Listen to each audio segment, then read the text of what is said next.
വാക്കുകൾ കൊണ്ട് വർണ്ണിക്കാനാവാത്ത വിധത്തിൽ തിക്താനുഭവങ്ങൾ നേരിട്ട വ്യക്തിയായിരുന്നു പഴയ നിയമത്തിലെ ജോസഫ് എന്ന് നമ്മൾ ധ്യാനിച്ചിട്ടുണ്ട്. ഉൽപ്പത്തി പുസ്തകം 37 അധ്യായം മുഴുവൻ ജോസഫ് നേരിട്ട തിക്താനുഭവങ്ങളുടെ വിവരണമാണ്.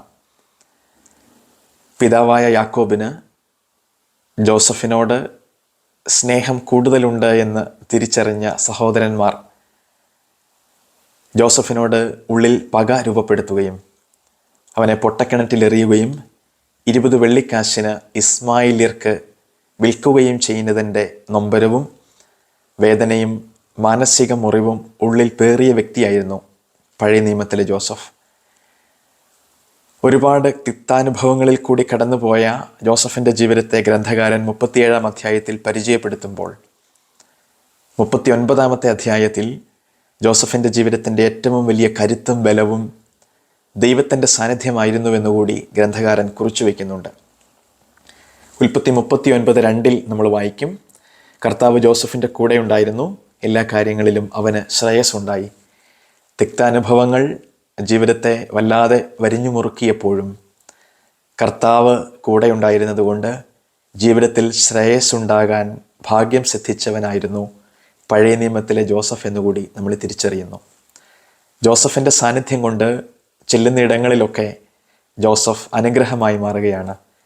ഇസ്മായില്യരുടെ കരങ്ങളിൽ നിന്നും ജോസഫിനെ വാങ്ങിയത് ഫറവോയുടെ ഉദ്യോഗസ്ഥനും കാവൽപ്പട നായകനുമായിരുന്ന പൊത്തിഫറായിരുന്നു.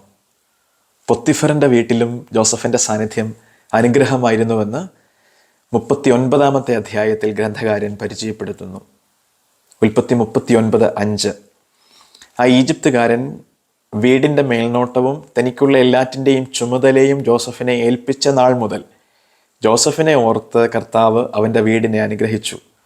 അവൻ്റെ വീട്ടിലും വയലിലുമുള്ള എല്ലാറ്റിൻ്റെയും മേൽ കർത്താവിൻ്റെ അനുഗ്രഹമുണ്ടായി.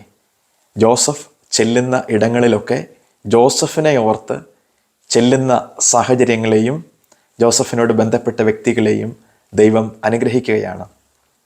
പൊത്തിഫറിൻ്റെ വീടിനും പൊത്തിഫറിൻ്റെ വയലിനും ജോസഫ് കാരണം കർത്താവ് അനുഗ്രഹം ചൊരിയുന്നു എന്ന് വേണം നമ്മൾ മനസ്സിലാക്കാൻ. ദൈവസാന്നിധ്യത്തെ അത്രയും വിലമതിച്ച വ്യക്തിത്വമായിരുന്നു ജോസഫ്. എന്തുകൊണ്ടാണ് ജോസഫ് ചെല്ലുന്ന ഇടങ്ങളിലൊക്കെ അനുഗ്രഹമായി മാറിയത് എന്നുള്ളത് കൂടുതൽ വ്യക്തമാക്കുന്ന ഒരു സംഭവം 39 അധ്യായത്തിലുണ്ട്. അത് ജോസഫിൻ്റെ ഒരു നിലപാടാണ്. പൊത്തിഫറിൻ്റെ ഭാര്യയിൽ നിന്ന് തന്നെ ഒരു പ്രലോഭനം വെച്ച് നീട്ടപ്പെടുമ്പോൾ അതിനെ തട്ടിമാറ്റാൻ തിക്താനുഭവങ്ങളും മുറിവുകളും ഉള്ളിൽ സൂക്ഷിക്കുമ്പോഴും ദൈവകൽപ്പനയ്ക്കെതിരെ ഒരു തെറ്റ് ജീവിതത്തിൽ ഉണ്ടാകാൻ പാടില്ല എന്ന നിഷ്കർഷ ജീവിതത്തിൽ പുലർത്തിയ ജോസഫിനെ ദൈവം ശ്രേയസ്സുള്ളവനാക്കി മാറ്റി എന്ന് വേണം നമ്മൾ തിരിച്ചറിയാൻ. ഉൽപ്പത്തി 39:7 മുതലുള്ള വാക്യങ്ങൾ വളരെ വേഗം നമുക്കൊന്ന് ചിന്തിക്കാം. ജോസഫ് വടിവത്ത ശരീരമുള്ളവനും സുമുഖനുമായിരുന്നു. കുറച്ചുനാൾ കഴിഞ്ഞപ്പോൾ അവൻ്റെ യജമാനൻ്റെ ഭാര്യയ്ക്ക് അവനിൽ അഭിലാഷം തോന്നി. എൻ്റെ കൂടെ ശയിക്കുക അവൾ അവനോട് ആവശ്യപ്പെട്ടു.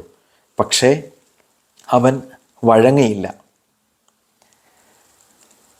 താൻ ജോലി ചെയ്യുന്ന വീടിൻ്റെ ഉടമസ്ഥൻ്റെ ഭാര്യ തന്നെ ഗൗരവതരമായൊരു പ്രലോഭനം, പാപം ചെയ്യാനുള്ള പ്രേരണ തൻ്റെ മുമ്പിലേക്ക് വെച്ച് നീട്ടുമ്പോൾ ജോസഫ് എന്താണ് പറയുന്നത് എന്നുകൂടി നമ്മൾ മനസ്സിലാക്കേണ്ടതുണ്ട്.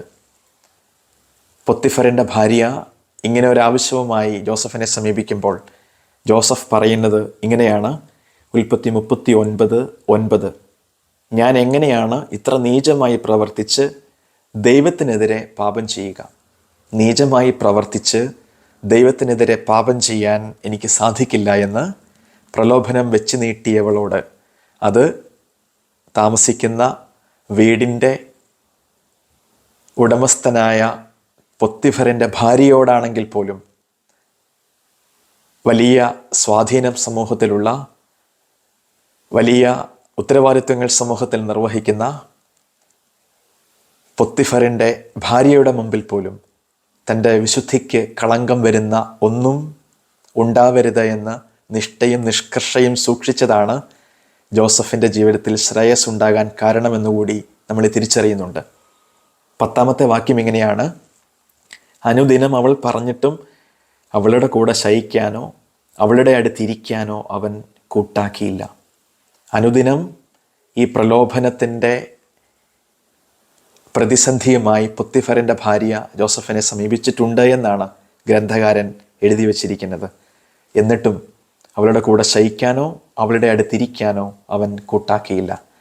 അത് സ്വന്തം ജീവിതത്തിനും ദൈവം തനിക്ക് നൽകിയ കൃപകൾക്കും ജോസഫ് കൊടുത്ത വിലയാണ്. ഒരുപാട് തിക്താനുഭവങ്ങളിൽ കൂടി കടന്നുപോയൊരു മനുഷ്യൻ, മുറിവേറ്റ ഒരാൾ, ആരാരുമില്ലാത്ത ഒരാൾ, താൻ ജോലി ചെയ്യുന്ന വീടിൻ്റെ ഉടമസ്ഥൻ്റെ ഭാര്യ പ്രലോഭനം വെച്ച് നീട്ടിയപ്പോഴും അതിനോട് മുഖം തിരിഞ്ഞ് നടക്കാൻ മാത്രം ആന്തരിക ബലം ജോസഫിനുണ്ടായിരുന്നുവെന്ന് വേണം നമ്മൾ തിരിച്ചറിയാൻ. മേലങ്കി അവളുടെ കയ്യിൽ വിട്ടിട്ട് അവനോടി വീട്ടിൽ നിന്നും പുറത്തു വന്നു.